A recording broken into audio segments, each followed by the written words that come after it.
Hai adik-adik semua, senang bertemu kembali dengan saya Mr. Beans. Hari ini kita akan kembali belajar tentang pembahasan soal fisika dinamika partikel bagian kedua, khususnya bagi kamu yang saat ini berada di kelas 10 SMA. Nah, soal yang akan kita bahas di sini berasal dari soal UAS, UN, SNMPTN, dan SBMPTN. Baik adik-adik semua, langsung aja kita lihat soal yang pertama. Nah, perhatikan di sini ada sebuah lift dengan massa 100 kilo. Berarti kalau massanya 100 kilo, berarti beratnya menjadi 1000. Bergerak ke atas dibilang dengan percepatan 4 meter per second kuadrat. Nah, yang diminta adalah besar tegangan tali. Jadi untuk mencari berapa besar tegangan tali ini, kita kembali masukkan ke persamaan hukum Newton. Ingat bahwa sigma F itu sama dengan M dikali A. Nah, tentu gaya yang searah dengan arah gerak itu berarti kasih positif. Berarti menjadi T minus W sama dengan M dikali dengan A. Berarti T min W-nya 1000 sama dengan massanya 100 dikali dengan percepatannya 4. Sehingga dari sini kita dapatkan tegangan talinya berarti 400, ini pindah tambah 1000 berarti menjadi 1400 Newton. Nah, itu dia besar tegangan tali. Berarti jawabannya yang C, oke? Nah, kemudian kita lihat yang kedua, ya, soal yang kedua. Perhatikan di sini dibilang ada dua balok dihubungkan dengan tali dan digantung pada katrol licin. Berarti kalau di sini katrolnya licin, berarti gesekannya diabaikan. Jadi katrolnya nggak ikut berputar. Nah, jika percepatan gravitasinya 10 dan massa A-nya 1 kilo, massa B-nya 4 kilo, yang diminta adalah percepatan balok. Jadi dalam hal ini berarti di sini berat B, ya, WB berarti menjadi 40 Newton. Dan berat A, ya, berat A ini berarti 10 Newton, M kali G. Nah, ini ada tali, berarti di sini ada tegangan tali, di sini juga ada tegangan tali T. Nah, tentu dalam hal ini sesuai dengan hukum Newton kedua, bahwa arah gerak benda itu searah dengan gaya terbesarnya. Berarti di sini bendanya bergerak searah dengan WB-nya dengan percepatan A. Nah, di sini adik-adik langsung kita tinjau sistem. Berarti tinjau sistem, berarti tinjau keseluruhan. Berarti sigma F M dikali A, berarti karena sistem berarti M-nya M total. Sehingga dari sini kita dapatkan berarti yang searah dengan percepatan A berarti WB min T plus T dikurang WA sama dengan massa total dikali dengan A. Nah, dalam hal ini tegangan tali bisa diabaikan, bisa kita coret. Berarti 40 dikurang 10 sama dengan berarti massa totalnya 5 dikali A. Sehingga dari sini kita dapatkan A-nya berarti 30 dibagi 5. Berarti ini sama dengan 6 meter per second kuadrat. Oke, bisa dipahami adik-adik ya. Berarti jawabannya itu adalah delta. Nah, kemudian kita lihat yang ketiga. Perhatikan di sini sama ada dua buah balok, ya. Dua buah balok yang dihubungkan dengan tali, berarti di sini ada tegangan tali T. Kemudian massa katrol diabaikan, berarti dalam hal ini kalau massa katrol diabaikan berarti dia tidak berputar, dianggap licin juga. Nah, yang diminta di sini adalah berapa tegangan tali. Jadi sama seperti yang tadi, berarti arah gerak benda itu searah dengan gaya terbesarnya, berarti arahnya ke W1. Sehingga dari sini kita langsung tinjau sistem. Berarti sigma F sama dengan M total dikali dengan A. Nah, yang searah dengan A berarti yang massa terbesar. Berarti W1 dikurang T plus T. Jadi tegangan tali bisa kita abaikan. Dikurang W2 sama dengan massa total dikali dengan A. Nah, W1-nya berarti 40 dikurang W2-nya 10 sama dengan massa totalnya 5 dikali A. Nah, dari sini kita dapatkan berarti sama percepatan 30 bagi 5 berarti 6 meter per second kuadrat. Nah, yang diminta di sini adalah tegangan tali. berarti kita tinjau aja salah satu ya, salah satu benda. Misalkan kita tinjau benda M2. Nah, kalau kita keluarkan benda M2, berarti di sini ada T-nya ke atas dan ada W2 ke bawah. W2-nya tadi 1 kilo ya, berarti 10 Newton beratnya. Ini adalah M2. Geraknya kemana adik-adik? Berarti geraknya ke atas. Sehingga dari sini kita dapatkan berarti sigma F sama dengan M dikali A. Karena kita tinjau adalah benda 2, berarti masanya M2. Sehingga dari sini kita dapatkan T2 dikurang W2. T ya, bukan T2, T kurang W2 sama dengan M2 dikali A. Berarti T dikurang 10 sama dengan masanya 1, percepatannya 6, berarti ini sama dengan T-nya 16 Newton ya. Jadi 6 ditambah 10. Oke, berarti jawabannya adalah yang E. Oke, bisa dipahami adik-adik ya. Nah, sekarang kita lihat soal nomor 4. Perhatikan gambar di bawah ini. Massa balok A dan B masing-masing 6 kilo dan 2 kilo. Berarti yang ini 6 kilo, yang ini 2 kilo ya. Berarti di sini ada berat WB.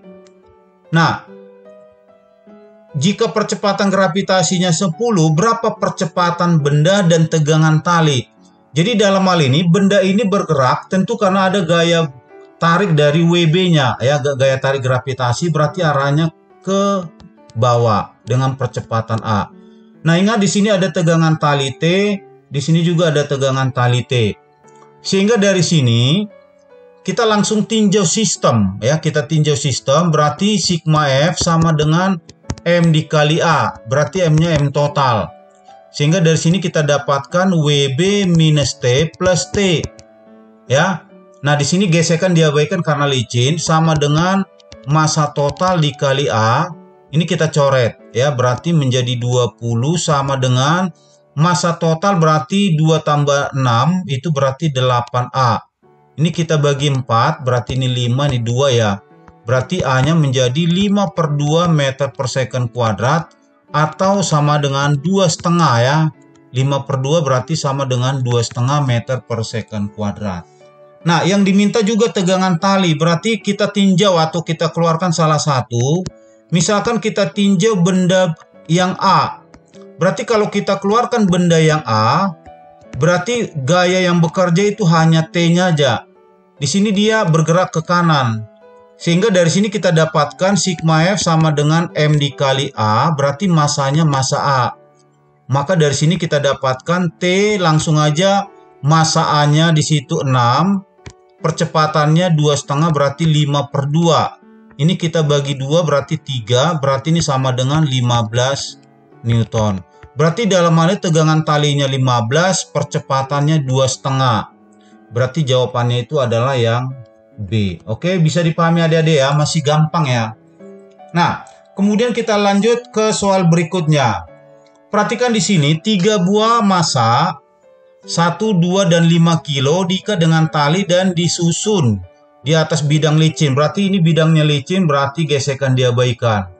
Nah, perhatikan benda yang massanya 5 kilo dibilang dihubungkan dengan gaya 24 Newton ya. Sementara TA itu adalah antara beban yang 5 kilo dan 2 kilo, dan TB itu antara yang 2 kilo dan 1 kilo.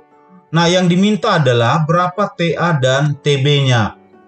Nah, tentu dalam hal ini ketika kita meninjau sistem, tegangan tali itu bisa kita abaikan ya. Ingat di sini sebenarnya ada 2 gaya yang berlawanan arah, yang ini juga sama, ada gaya yang berlawanan. Sehingga kalau kita perhatikan, kita masukkan ke hukum Newton, berarti sigma F M dikali A, berarti massanya massa total. Sehingga di sini kita dapatkan F dikurang TA plus TA dikurang TB plus TB itu sama dengan massa total dikali A. Jadi ketika mencari percepatan ini bisa kita abaikan. Sehingga ini menjadi 24 sama dengan massa totalnya berarti 8A. Maka dari sini kita dapatkan percepatannya menjadi 3 meter per second kuadrat. Nah, untuk mencari berapa TB dan TA, kita keluarkan salah satu. Misalkan kita mencari TB, kita keluarkan benda yang bermasa 1 kilo, ya, masa 1 kilo. Nah, di sini gaya yang bekerja di benda 1 kilo itu hanya satu, yaitu TB. Nah, di sini bendanya bergerak ke kanan, ya. Jadi benda bergerak ke kanan. Sehingga dari sini kalau kita masukkan, berarti sigma F sama dengan M dikali A. Tentu masanya masa yang 1 kilo. Berarti TB sama dengan masanya 1, percepatannya 3, berarti ini menjadi 3 Newton. Nah, kemudian untuk mencari TA, kita keluarkan boleh benda yang 2 kilo atau yang 5 kilo. Misalkan kita keluarkan benda yang 2 kilo. Berarti kalau kita keluarkan benda yang 2 kilo, di sini gaya yang bekerja ada 2, yaitu TA-nya ke kanan dan TB-nya ke kiri. Nah, dan di sini bendanya bergerak ke kanan. Sehingga kalau kita masukkan, berarti sigma F sama dengan M dikali A. Tentu masanya masa yang 2 kilo. Sehingga dari sini TA dikurang TB, ya, sama dengan masa M2 dikali A. Nah, TA-nya mau kita cari, dikurang TB-nya 3 sama dengan M2-nya 2, percepatannya 3. Sehingga dari sini kita dapatkanlah TA-nya sama dengan, berarti 6 ditambah 3 berarti 9 Newton. Oke, adik-adik bisa dipahami ya. Berarti TA-nya 9 dan TB-nya 3, berarti jawabannya itu adalah delta. Oke, bisa dipahami adik-adik? Oke, bisa dipahami adik-adik semua ya. Nah, sekarang coba kita lanjut soal yang berikutnya, soal nomor 16. Nah, perhatikan sistem katrol dibilang. Jadi K1 itu adalah katrol tetap dan licin. Kemudian katrol K2 itu adalah katrol yang bisa bergerak naik turun, tapi masanya diabaikan dan licin. Nah, dari pernyataan yang tepat untuk kondisi sistem di sini, kita bisa simpulkan apa? Ya, jadi dalam hal ini kamu perhatikan, balok A-nya 20 kilo dan balok B-nya 25 kilo. Jadi coba kita keluarkan dulu katrol K2. Jadi adik-adik perhatikan, kalau kita keluarkan katrol K2, ya, berarti di sini ada terhubung beban, ya, ada M2, berarti di sini ada W2. W2-nya berarti 250 Newton. Nah, di sini ada TB, ya, di sini juga ada TB yang arahnya berlawanan. Nah, perhatikan adik-adik, ini adalah tali yang sama, ya, ini satu tali, berarti ini juga tali yang sama. Berarti kalau ini TA, berarti ini juga TA, ini TA. Sehingga kalau kita tinjau katrol B, berarti TA yang ke atas kiri adalah TA dan juga yang kanan itu TA. Nah, tentu masih ingat konsep daripada hukum Newton. Karena katrol K2 itu tidak bermassa, ya, katrol K2 itu tidak bermassa, maka bisa kita simpulkan bahwa TA tambah TA berarti 2 TA itu akan sama dengan TB, atau TA itu sama dengan setengah daripada TB. Nah, ini yang pertama. Kemudian yang kedua, perhatikan bahwa beban M2 itu tidak bergerak. Berarti dalam hal ini, ya, jadi untuk sistem, ya, untuk sistem yang tidak bergerak atau sistem yang diam, berarti dalam hal ini nanti bahwa TB itu akan sama dengan WB. Berarti WB-nya itu adalah 250 Newton. Nah, kalau ini coba kita substitusi ke atas, berarti TA itu adalah setengah daripada TB. Berarti setengah dikali 250 Newton, berarti TA-nya itu 125 Newton. Nah, itu untuk yang TA-nya. Nah, kemudian adik-adik perhatikan, TA yang ini terhubung ke TA yang balok A. Nah, berarti di sini, ya, karena massa A itu diberi beban 20 kilo, berarti beban WA-nya menjadi 200 Newton, maka bisa kita simpulkan berarti WA lebih besar dari TA. Ya, Tadi TA-nya 125, berarti WA-nya 200 Newton, berarti WA lebih besar dari TA. Maka kalau kita tinjau beban A, ya, berarti beban A kita tinjau. Yang ini adalah TA, kemudian ini adalah WA. Nah, karena WA lebih besar dari TA, berarti benda itu bergerak ke bawah dengan percepatan A. Maka dari sini apa yang bisa kita simpulkan? Berarti massa A itu bergerak ke bawah dipercepat, ya. Maka jawabannya apa, Dek? Berarti jawabannya itu adalah yang C. Oke, bisa dipahami ya. Soal yang berikutnya nomor 17. Di sini dibilang dua benda masing-masing 30 Newton dan 40 Newton digantung pada ujung tali seperti gambar. Yang diminta adalah berapa sudut theta dan juga tegangan tali T-nya. Jadi kalau kita perhatikan dari gambar di sini, ya, yang ini adalah sudut theta, kemudian ini katrol, ya, dia dihubungkan dengan beban. Katakan ini bebannya M2, berarti di sini ada W2, W2-nya 40 Newton, berarti ini saya misalkan T2, berarti ini juga T2 ya. Nah, kemudian ini dihubungkan lagi dengan beban M1, berarti ada beratnya W1, itu diketahui 30 Newton, berarti di sini dia T1. Nah, kalau kita perhatikan dari sudut di sini, tentu secara matematis kita dapatkan bahwa kalau ini theta, berarti ini theta, ya. Karena ini siku-siku, berarti sudutnya ini jadi berapa? Berarti sudutnya ini adalah 90 ditambah theta. Nah, berarti sudutnya ini berapa? Ya, berarti sudutnya ini 180 dikurang theta.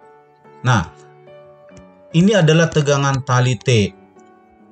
Oke, jadi sekarang kalau kita perhatikan di sini, ya, kalau kita perhatikan di sini, karena sistem beban M1 dan M2 diam, berarti di sini bisa kita simpulkan T1 itu akan sama dengan W1, itu sama dengan 30 Newton. Kemudian T2 akan sama dengan W2, itu sama dengan 40 Newton.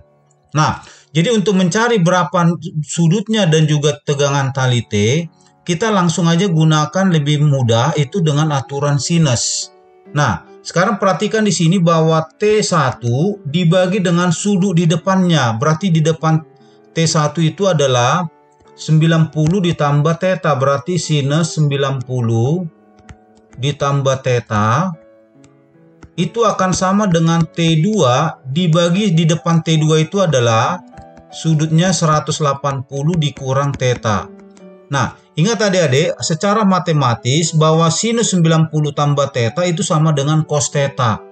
Berarti 30 per cos theta akan sama dengan 40 per sin 180 kurang theta itu sama dengan sinus theta. Oke, sehingga dari sini kalau kita coba kali silang, berarti sinus theta dibagi dengan cos theta. Ingat sin per cos itu adalah tangan ya, berarti tangan theta berarti 40 per 30 atau 4 per 3. Nah, tangan berapa 4 per 3? Berarti theta sama dengan 53 derajat. Oke, itu dia nilai tetanya. Kemudian yang berikut untuk mencari tegangan tali kita masukkan lagi, berarti T2 dibagi dengan sinus 180 kurang theta adalah sinus theta tadi akan sama dengan T dibagi di depan T itu sudutnya siku-siku ini berarti 90, berarti sinus 90 derajat.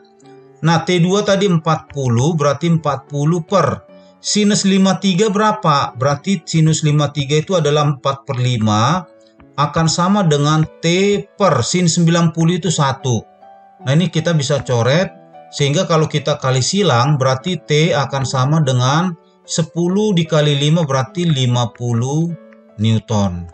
Ya, berarti jawabannya itu adalah yang delta. Oke, bisa dipahami adik-adik ya.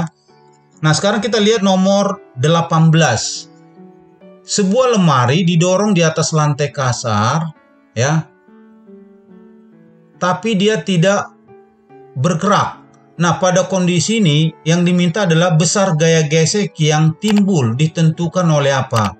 Jadi kalau kita perhatikan ini misalkan lemari, lemari ini didorong dengan suatu gaya F pada lantai yang kasar. Ingat, kalau gaya dorongnya ke kanan berarti gesekannya ke kiri, ya, karena berlawanan dengan gerak benda. Nah, di sini dibilang bendanya tetap diam, ya, benda diam. Tentu dalam hal ini kalau benda diam berarti gaya gesek yang timbul itu adalah gaya gesek statis, berarti mu S dikali dengan normal, ya. Nah, tentu dalam hal ini karena dia masih diam berarti sigma F-nya 0. Sehingga dari sini kita dapatkan bahwa F gesek dikurang F itu sama dengan 0. Berarti F gesek itu sama dengan F. Nah, berarti faktor yang mempengaruhi gaya gesek itu adalah gaya dorong. Ingat di sini bahwa F itu adalah menyatakan gaya dorong atau gaya tarik daripada bendanya. Jadi kalau ditanya kondisi gaya gesek itu ditentukan oleh apa? Berarti di sini ditentukan oleh gaya dorong. Nah, kenapa dia ditentukan gaya dorong? Karena di sini sistemnya atau bendanya masih diam. Oke. Nah, sekarang kita lihat soal nomor 19. Balok 800 gram, berarti kalau 800 gram ini kita rubah ke kilo, berarti 0,8 kilo bagi 1000. Di atas bidang datar kasar yang koefisien geseknya 0,4. Bila balok didorong dengan gaya konstan 4 Newton, berapa percepatannya?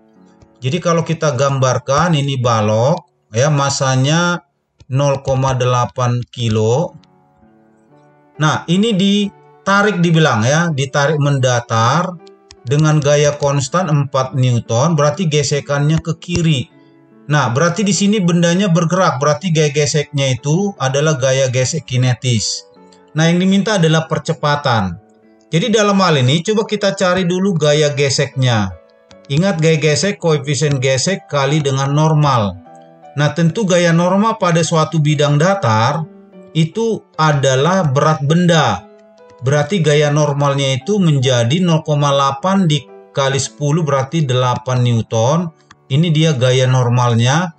Sehingga dari sini kita dapatkan gaya geseknya gaya gesek kinetis. Berarti 0,4 dikali 8 berarti sama dengan 3,2 Newton. Nah, tentu di sini gaya tarik lebih besar dari gaya gesek. Berarti di sini benda bergerak ke kanan dengan percepatan A. Sehingga berdasarkan hukum Newton berarti sigma F sama dengan M kali A. Berarti F dikurang gaya gesek sama dengan massa dikali percepatan. Sehingga dari sini kita dapatkan 4 dikurang 3,2 sama dengan 0,8 A. Nah, dari sini kita dapatkan ini 0,8. Berarti A sama dengan 0,8 dibagi 0,8 berarti 1 meter per second kuadrat.